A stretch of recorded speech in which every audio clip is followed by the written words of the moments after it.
Hello, everyone. It's time for another installment of Heritage in History with Maureen Taylor and Amy Johnson Crow. Yes, here we are. And we've had an action-packed couple of weeks, Amy and I, and we have a lot to talk about. Amy, you were just at the Ontario Genealogical Society, correct? Yes, I was. And it was my very first international speaking engagement. And I think it's vaguely ironic that I could drive to it. They asked me about, making my reservations for the flight and everything. And I'm like, it's going to be faster for me to drive. And they're like, oh, yeah, would have been even faster had there not been Lake Erie in the way. And I go around the lake. How long did it take you to drive? It was about 7.5. It was just on the edge of where I would actually drive to. Yeah. But it was good. Although I have to say it was a little strange hearing everybody talk about OGS, because for about 10 or 12 years, I was on the board of the Ohio Genealogical Society. So it was kind of, little disconcerting at first, a little confusing at first, but it's like, oh, Ontario. That's right. I'm in Ontario, not Ohio. Well, the international speaking engagements are always interesting because Canada requires a 90-minute. The Ontario group, I believe, requires a 90-minute presentation. Unless they changed it. They didn't? Oh, they used to do, you had to be 90 minutes. Oh, wow. Yeah, you got to stretch. And then when I used to go to Who Do You Think You Are Live, it was 30 minutes. Yeah. That was it, 30 minutes. So you had to shrink and really be pointed in what you were going to talk about. But I love the OGS. Yeah, they're a fantastic group. It's a small little exhibit hall, but, they're a fun I still group. managed to find things to buy. Yeah, there's never a problem. There's never a problem trying to find things to buy. Never, ever a problem. Things to buy.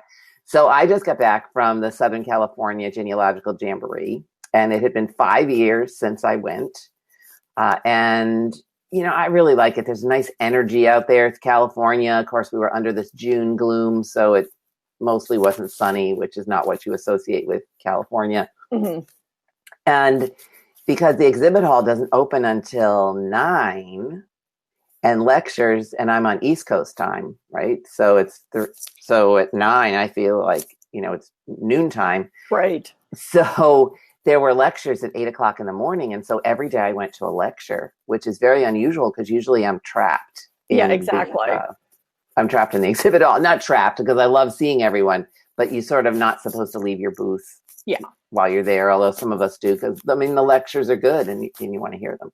So I got to hear some really fantastic lectures. I got to hear Craig Scott talk about Civil War medical records. Ooh. And one of my ancestors, I had 3 ancestors that fought in the Civil War, and one of them went home after 6 months, and one of them got shot through the hand.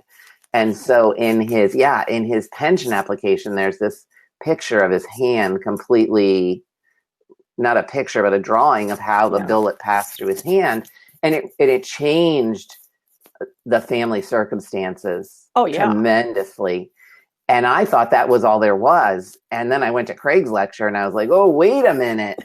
It went on for an hour and it had all of these things. And I thought, oh, I need to go to Washington. Because most of the material isn't online. So we are getting hellos from all over the place. We got Robert Purcell.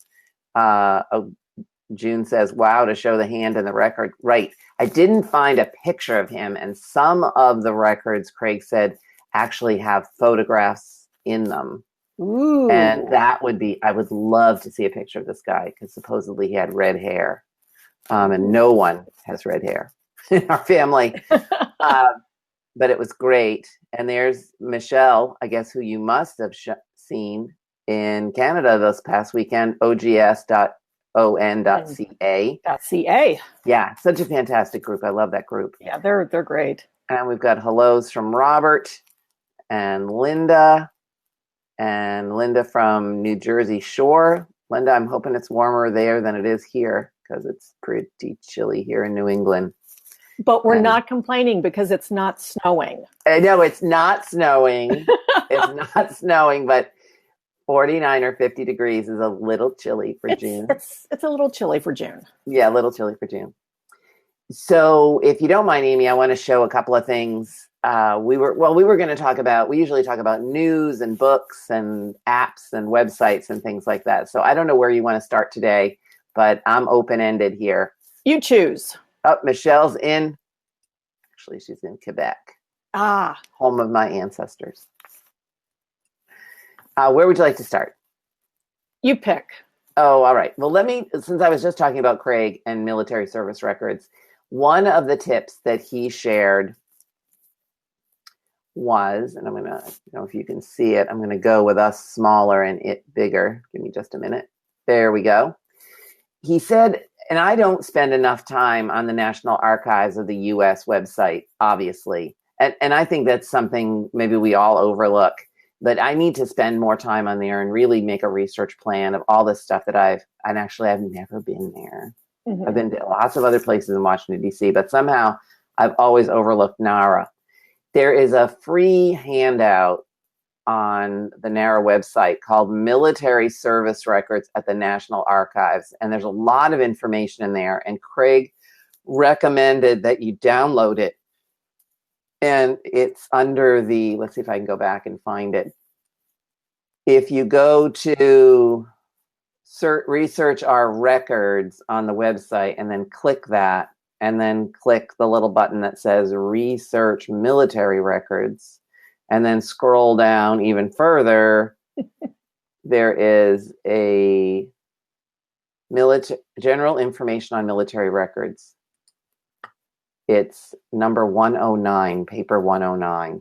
And I'm going to be taking a look at that since I do have 3 Civil War ancestors and had no idea that all of these different papers existed. I couldn't believe the number of things that I could look at, including something that's on archive.org, which I forgot about, which is one of the things I want to get to later, which I think I've looked at in the past, but I know I'm going to spend a whole lot more time with it. The Medical and Surgical History of the Civil War. It's a multi-volume set, and most of it's on archive.org. Yeah, I've seen that. I worked with it a long time ago. Yeah, that's definitely something to take a look at if your guy got shot in the hand.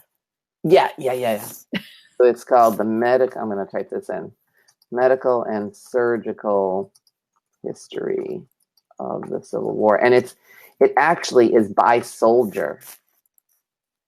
It's kind of cool. And that's on archive.org. So just to segue from, I don't want to end the broadcast. Oops, go away. I hit the wrong button. Hide my comment. The thing I picked up at Jamboree was an interesting little book by, and I'll just show you, it's on Amazon, so you can go to Amazon and look at it. Talk about the forgotten war. Is World War I. And there's a lot of focus on World War I because, of course, this is the year, the centennial of the ending of it. But World War I genealogy research by Deborah Dudek. It's a thin book, but it has a lot of helpful information on where to go and look in various states and some general information on World War I. The war that a lot of people don't talk about. We talk about World War II. We talk about the Civil War. You even find people talking about the Spanish-American War, but World War I feels to me a little bit like the forgotten war. Yeah, it's definitely forgotten in the United States, not forgotten in Canada and in Europe. No, definitely not. Definitely not forgotten in Canada and Europe. They lost an entire generation of men. Yes, they did. There's all kinds of social statistics about this. Here we go. And Michelle's being our handy assistant today. Thank you, Michelle. I love that because I'm driving the ship here and it's a little hard to manage everything all at the same time. So thank you, Michelle, for giving us the direct link to that. Now I don't have to put it in my Facebook thing. And so you can find it on Facebook Live. I'm going to hide that. So Amy, you had a book you wanted to talk about, which I thought was a really interesting one, and I want a copy. If I can find another copy, I'll send it to you. Thank you. Going a little different with the book recommendation this time. Instead of something to read, it's a book actually to write, and it's called simply 300 Writing Prompts. So what does it look like in the middle? I mean, what's the page look like? Yeah, so I have a couple things tabbed, and it's just simply, I'll just hold it up there. It's just literally a writing prompt and lines to write. It's a workbook. It's a workbook, right? Oh, that's kind of cool. Yeah. I know Jennifer Hollick has some of those for World War II, and I've been thinking of putting one together about writing about photographs. So it'd be really interesting to see what's in there. Yeah. So like this one page, what is the first thing you do when you wake up every morning and why? I mean, for me, honestly, it's put my glasses on. Yeah, my phone is way too close. Yeah, mine too. I don't even have to put my glasses on to read it. But you know, it's these little things that we don't think about. Write about the weirdest job you ever had. So, the weirdest job. Yeah, I can think of some. And this one's kind of a no-brainer for all of us genealogists. Would you rather spend the day at an art museum, science museum, or history museum? I wonder what that would be. Let's think. Yeah. But I love these because, and it was what I talked about at, I was also the banquet speaker at the OGS conference and talked about our own stories. And we so often leave ourselves out of the family history.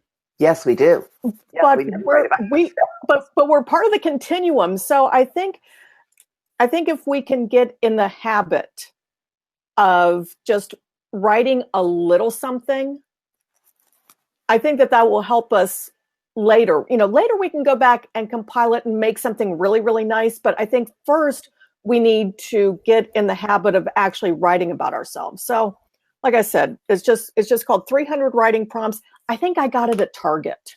Very nice. Yeah. Very nice. Yeah. I'll have to look for it. That's a fun one. We had a book recommendation on World War II from June. Amy's book for Graves of World War II Americans Buried Overseas. Oh, that's nice. Ooh. Yeah. That's a nice recommendation. Yeah. And speaking Amy Gagnon. I wonder if that's the Amy Gagnon I used to know. Wow. That would be a small world. Small world. But talking indeed. about graves of World War II Americans buried overseas, I just did a video actually with Jennifer Hollick's husband, who is a World War II reenactor. Yeah. And he was telling me about how in many towns across Europe, that the townspeople or the local school will actually adopt the graves of Americans who are buried over there, and it's really quite beautiful. That's so sweet. Yeah, that's so sweet. It's very beautiful. Yeah, that's very sweet. I would like to just talk for oh, where did it go? It went away. Oh no. Don't you hate when that happens? I do. All right. Well, just hold on for one moment because the Chrome tab went away and I don't know why. Oh no. I decided I've seen it on Facebook. People have been talking about it. Going to your Ancestry DNA page and seeing if they'd reconfigured. And mine is pretty dramatic. And I just want to say that I'm much happier now because I know I'm called Maureen, but I never really felt very Irish. And I thought, something's wrong with this. I just don't feel very Irish. How can that possibly be? So it used to say, and this is the fun part. It used to say that it gives you, so you should, if you've done your Ancestry DNA test, you should definitely go and take a look at it because this I thought was incredibly dramatic. My Western Europe used to be 9%. Now It says I'm 48% French. Oh. That's an increase of what? 40 of 39% increase in French. And that's just fine. I'm happy with that. My mother's family is French Canadian. They live forever. I'm going with it. I'm going with it. Yeah. England and Wales increased by 1%. So I still have the English and the Welsh. No surprise there. 36%. That's just fine. And then they've gotten a little more specific, which is great. There's the Ireland and Scotland for me for 10%. And supposedly, I guess you don't really pay attention to anything below 10% or under. But the Scandinavian ones were kind of interesting because they actually specified Norway and Sweden. Oh, those Vikings. And then for migrations, I have the St. Lawrence River French settlers, of course. Yeah. So they have a 5 times increase in the number of reference samples, which is based on the number of people taking these tests. And there's so many people now taking Ancestry.com tests. And no longer in the estimate was, which one I could never imagine, the Iberian Peninsula, Europe, South, and the Middle East. I always thought those were a little bit odd for my makeup, but I'm very, very happy that it's gone from being, 48% Irish to 48% French. Now, I don't have anything against the Irish. I just really want to be Scottish. It makes more sense with your research. It makes a lot more sense with my research. A lot more sense. It was always sort of like a puzzle, like what? Mm-hmm. And I know people talk about that, but this is quite lovely. And I love the way, I don't know if you can see that on the screen. I'll try to make it larger. It actually shows you how it's sort of like a Venn diagram. If you remember those from school, the sort of overlapping England and Wales actually goes down into Germany and into France and then up into Scotland. And I'll take that. Definitely. And yeah. I still have the old one. You don't have the new one yet? I don't have the new one yet. And I've seen a couple other people talking. So they must be rolling this out. And I'm actually, let's see, I can see mine, my daughters, my husband's, my son-in-law's, and a woman who is an adoptee that I'm trying to help. None of ours is updated yet. Oops, so you're lucky. We've got some comments on that. Let's see. Oh, Robin, good. We're going back to the military history. Let me just catch up on these comments because they disappeared for a while. Robin Goodman. Robin, hey. I think you're the Robin Goodman I used to work with.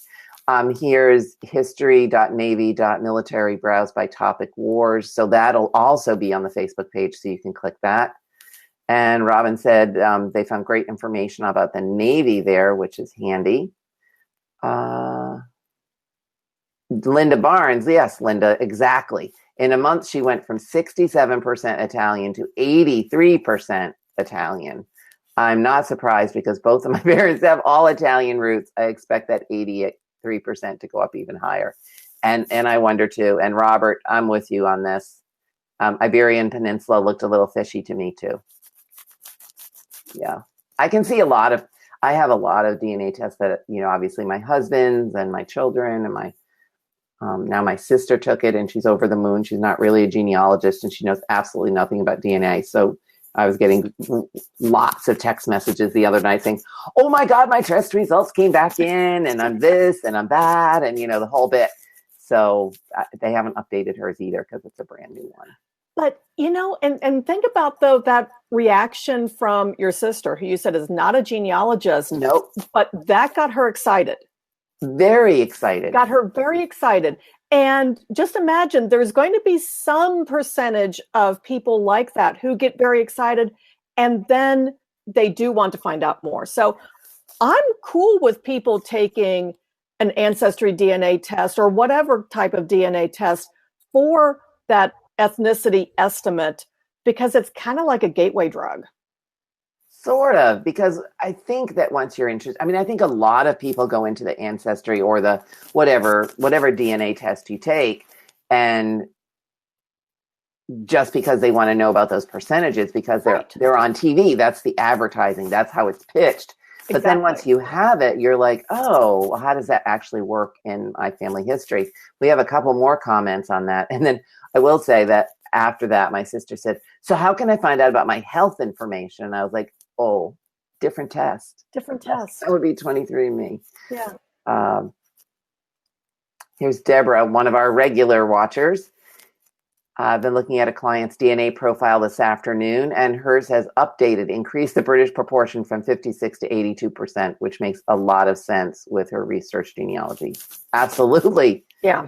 And June. Look at June's. Mine went from 32% Ireland, 31% Great Britain, and 37 other to 32 Ireland, Scotland, and Wales, 31 Great Britain, 19 Europe West, and 17 Scandinavia. And I think that we're still going to see overlap between Scandinavia and British Isles, Ireland, however they're going to classify that. I mean, Vikings. Right. And it's hard to sort all that out because the populations were mobile. Right. They were more mobile than you had Viking invaders leaving their DNA behind. We'll just leave it at that. We'll leave it at that. Yeah. So when I was out in California, we went to the Ronald Reagan Presidential Library because they had an exhibit on Genghis Khan. Genghis Khan exhibit at the Ronald Reagan Presidential Library. I don't know, but it was a fabulous exhibit, and it was enormous. But of course, about the DNA in Genghis Khan, which is one of every 200 males alive today has DNA related to Genghis. We'll just say he was prolific. He was prolific. But the coolest thing in the exhibit, I must say, was the little round disc passport from 1250 AD. Cool. It was very cool. And it said something like, here's my passport. I'm a representative of Genghis Khan. Let me through or die. Something like that. Wow. Oops. Here we go. Oh, Chris Paget. He's correcting me a bit, and I'm glad of it because now I can do it too. You can load a raw DNA file to Prometheus. I forget about that site. Have you done that, Amy? I haven't done it. I haven't done that one. Although you actually, there was one, it was on DNA Day, which was back in April? On DNA Day, 23andMe actually allowed upload of raw Ancestry DNA data to 23andMe, and I did do that. Oh, I did not do that because I already have a 23andMe test. Yeah, I hadn't tested with them yet. You didn't get the full results because, of course, they want you to buy a test and take it. But right. But I would say keep an eye out for that too, because I wouldn't be too surprised if 23andMe wouldn't just make that a feature. Again, to get people over there and as a teaser, hey, here's a little bit of insight. And if you go for the full test, here's how much more you could get. I wouldn't be surprised. I don't know how all of that health information, how accurate it all is. I mean, I have celiac because, and I'm the only one in my entire family that, can't tolerate, celiac stuff. So gluten. So it was interesting to me to see on my 23andMe test that it said high probability of celiac. I'm like, tell me something I don't know. Yeah, exactly. But so no one else in the family has it. So that was interesting. Yeah, that was interesting. It'd be interesting to get your sister to test there. Yes, I had given her the Ancestry DNA test. So, and then Fawn is saying that hers has not been updated. Still the more general percentages. Well, Fawn, wait until it gets updated because you're going to be pretty surprised. Oops, we got so many comments today. Hold on, I'm having trouble keeping up with them. Oh, and June says she uploaded more for future needs. The health surveys was more for them to compare people's DNAs with others. Yeah, the surveys, exactly. That's what 23andMe does. They send you endless surveys. Would you be interested in taking another survey? No. It helps them refine it. So where are we? Do we have anything else to talk about in the news, books, web, apps? Did you have an app you wanted to talk about? No. I don't think I had. Although the app that was most in use when I was at the Ontario Genealogical Society was Twitter. Twitter? Twitter. In Canada? Yeah, well, I mean, it was just, I enjoy Twitter anyway, but I especially like Twitter during events and following the hashtag for that event. Yes, that does come in handy. Yeah, It it's handy, and you end up seeing things that you may not have otherwise, because sometimes people that are tweeting with an event hashtag, you might not already be following them, so you might not otherwise have seen their tweets, but with the event hashtag, that can be a lot of fun. So so I had that going on over the weekend, and like even following hashtags for upcoming events, like for the FGS conference coming up in Fort Wayne at the end of August, already following their hashtag of hashtag FGS 2018. Right, and that's coming right up. That's the next big conference is FGS in Fort Wayne, and I'm looking forward to it. I am too. It's gonna be a fun one. I actually was looking at I was trying to register this morning, and I was looking at it, and I thought, there's a couple of things I might need to find somebody to watch my booth so I can go. Especially there's a lecture by Krista Cowan on DNA, and I did go to a couple of DNA things at Jamboree. Yeah, there's a ton of DNA sessions coming up at FGS. I mean, they have like a full track every single day just for DNA. Yeah, fantastic. I went to one at Jamboree by Paul Woodbury of Legacy Family Tree was talking, and it was a really good lecture, and I was following it just fine. And then he started putting up the mathematical equations, and I was like, I'm done. That's it. I'm out. Not my strong suit. Come back another time, listen to it a few more times, and maybe I'll get it. Yeah. It seemed to make sense. I have a course that the registration is ending this week, and will hopefully be the end of it. And it's on MaureenTaylor.com, and it's on identifying family photographs. And there are 3 options: the 2 upper options, the one with the webinars, and the one with the guided course, where you actually listen to the lecture and then upload a photo and tell me what you've learned about that photo from what you've learned, and then I give you feedback. Those 2 are going away for quite a while till I catch up with everyone that's already registered and has taken the course. And then I know that your course, have you closed the registration for that yet? No, the registration for my course called Beyond the Hints, it's still open. And you can find all of the details about that over at amyjohnsoncrow.com, and you'll see the link over there in the sidebar.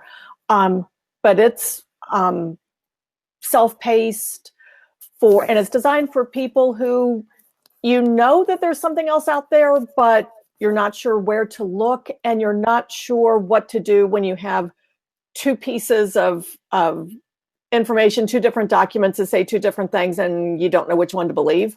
How to sort through them. Yeah, so we go all through how to evaluate, how to generate research ideas, and again, it's all self-paced, and got a really good Facebook group going along with that. So that's kind of fun, but that's all over at amyjohnsoncrow.com. And my course is on MaureenTaylor.com. One of the things that's been really fun about the last couple of conferences is I started doing something new, and you inspired me to do it, Amy. Ooh, so I did? Yes. You do interviews with people on the road, like those of us that are teaching, and then you feature them on your blog and Facebook page throughout the year. And I started to think about all the cool things that people bring to me to show me or to get my advice on. And so I've been filming people when they come to the booth with really cool stuff. So if you watch my On the Road series of videos, it's on the road, the photo detective on the road, and it'll say like NGS or One Little Place in Connecticut was the first one I did. And at Jamboree, I only did one. The exhibit hall was a little noisy for that kind of thing, because there was actually people in there, so there was a hubbub. Right. But one guy brought a picture of a samurai and told the story about how this picture ended up in his family. And at NGS, somebody brought framed pictures. There were all these pictures in a frame. And then there was this needlepoint belt that the girlfriend of the great-grandfather had made for him in 1870 something. Ooh. And so it was very cool. So I hope you all enjoy the Photo Detective sort of road show that I'm creating in these little short videos. You do get some very cool things in your booth. Yeah, I love the stuff that people bring by. I just never know what they're going to have. You just never know what people have squirreled away from generation upon generation. My favorite is the woman who came to me at NGS. I mean, there's so many. Every conference there are favorites, but this woman comes up to me and she's got this beautiful framed photograph, and it's a gorgeous wooden, very decorative wooden frame. And she says, I don't know who the heck these people are, but this picture has been on the wall forever. And I guess it was, she inherited the house. And so the picture's just been there for a couple of generations. Oh, wow. And they just keep it on the wall, even though they don't know who's in it. So I gave her some information. And interesting. Here's how you might be able to solve that. It was fun. Cool. Very fun. I don't have anything else. We're going to see each other at FGS. Yes, we are. And our next Heritage and History is going to be on the 12th of July. Yes. Because the 4th of July interferes with this a little bit. It's for the 4th of July week's a big vacation week. And it's the perfect opportunity for all of us to take a long weekend.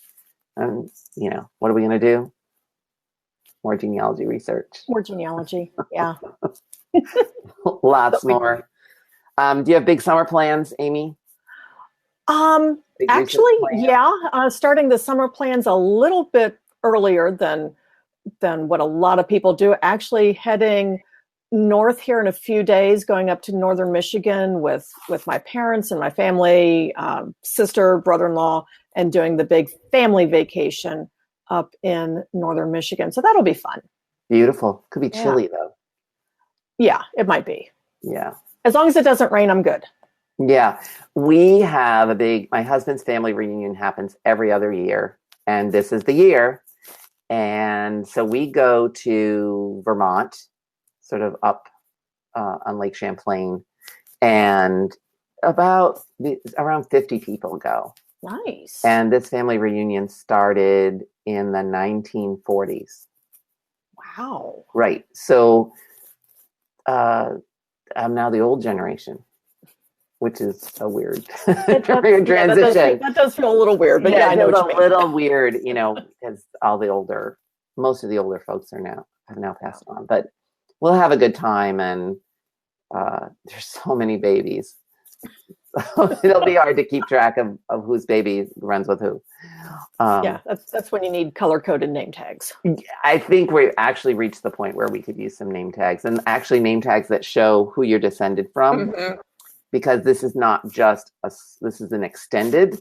This is started with my husband's grandmother's generation. So it's getting wide. It's very wide. Yeah. And sometimes it's quite international, because the family has spread out, and some people live in New Zealand, and some people live in Australia, some people live in California. There's pockets of people. They've moved all over the place, as families do. Yeah, that's neat. Yeah, and you have a great time in northern Michigan. I think it's beautiful up there. Yeah, it really is pretty. We have we don't own the place, but there's a group of cabins that we rent at the same place, and this will be my parents' 60th year at this lake. How long have they been married? 60. It'll be six. They've been married 63 years. Wow, Amy, that's amazing. Yeah, they're pretty incredible. I'm kind of fond of them. Kinda. Oops, here we go. Actually, Jane is Deborah saying she's telling me what I can do in the next few weeks. Name tags. Yeah, there's your project. I'm not the coordinator. You got to be a little sensitive to the coordinator. Yeah. The coordinator has her way of doing things. I'm not going to insert my opinion on the name tags, Deborah, but it would be a great idea. Yeah. Maybe next time. We did have one more comment here. Actually, some people are wishing us safe travels. And Linda said that her DNA basically stayed the same. So that's very cool. I don't think you could get 98% Western Europe, I suppose. Yeah. Anyway, All right. Amy, have a great month. I will see You you too. in July, and I'm sure we'll have a lot more to talk about then. I'm sure. Thank you all for joining us. Bye. Bye.